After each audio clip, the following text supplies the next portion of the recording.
Hey there, Carl Willis, day 28 of the video countdown, and I want to just begin today by, first of all, just expressing my condolences and concern for those in Moore, Oklahoma, and some of the other places that have been affected by the tornadoes here in the last couple of days, but especially those in Moore, Oklahoma. I remember 1999 when that tornado went through Moore, Oklahoma, the highest recorded wind speeds ever on the face of the earth, over 300 miles an hour. Literally devastated the town, and now they're going through that again.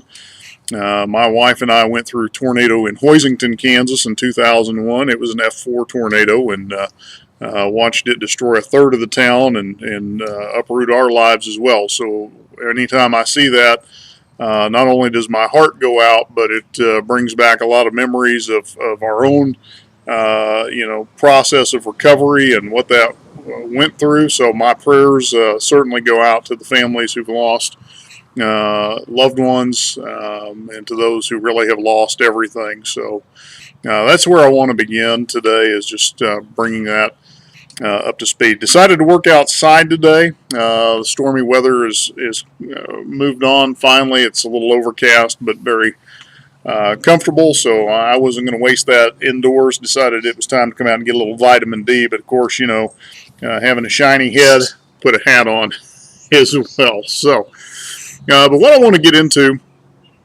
today is finding triumph on the backside of what seems like a real tragedy, and so the tornado is kind of a backdrop. In our case, when we went through the tornado in 2001. Pretty much lost everything. And, interesting how God prepares you for things ahead. That was preparatory for the things we've gone through in the last 4 years with our ministry and the leap of faith that we took. But, what came out of that tragedy was some great triumph. I opened my own investment firm. My wife was working alongside of me for the first time ever. And we got to experience some great things. Our highest income we'd ever hit came on the heels of that. And in many ways, the tornado actually paved the way for some of our greatest successes. So, one of the sayings that you hear sometimes is sometimes a setback is actually the set of your greatest comeback. And so let me say that again. A setback is actually a setup for your greatest comeback.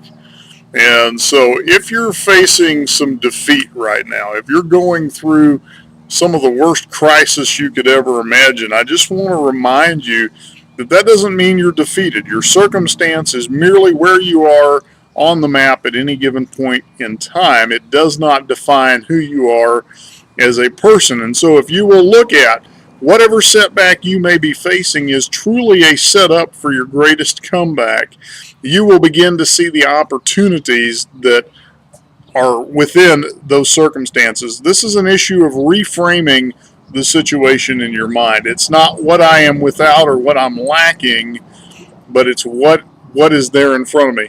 The second part of this, we were doing a Bible study with our home group last night, and we were going through the 6th chapter of John, the feeding of the 5,000. And when you parallel that in the other Gospels, you see something interesting. Jesus tells the disciples, you take care of the need. He kind of puts that burden on their shoulders. Well, it's an overwhelming need. There's 5,000 people to feed, but they take action. And I'd never really picked up on this until I was looking at it again last night. They took action, and they found 5 loaves and 2 fishes, and they come to Jesus and they say, all we have is this. It's not near enough to feed anyone here, and if we were to go buy food for these people, it would take 6 months worth of wages. Well, what really became clear to me last night, I was thinking about my own life, is when I look at the goals that God has put in front of me, with what I have in my hands, it's not enough. It's not near enough. But when I take what I have in my hands and I put it into Jesus' hands, it becomes more than enough. So I was thinking about my business. I started my business in somebody's spare bedroom. I started my business on a used laptop. In fact, I've had nothing but used laptops the whole time I've been, operating my business. And yet in God's hands, He's turned it into something amazing. It's allowed us to move from being homeless to having a home. It's allowed us to come to Wichita, Kansas, to be close to my family, to be here when my dad passed away, to be of help to my mom. It's given us the ability for my wife to retire from her job and work with me full time as my business partner. But it's all been done with what would seem insignificant. It certainly was not enough. And yet in the hands of Jesus, it becomes more than enough. So that's what I want to encourage you with today. Don't be afraid of the setbacks. Don't be afraid of what you don't have. Realize that in the right hands, in the hands of Jesus, it's more than enough. We're looking for other great entrepreneurs, people who are willing to take the risk, who are willing to trust God to do greater things in their life than they could do on their own. And if you'd like to connect with a group of entrepreneurs just like that, people like us who have dreams, visions, and goals that are so much larger than they are, who are pursuing those things with reckless abandon, and have found the freedom that comes with that to work in the backyard when they want to, then I encourage you, click the link below. We'd love to talk with you. Have a great day.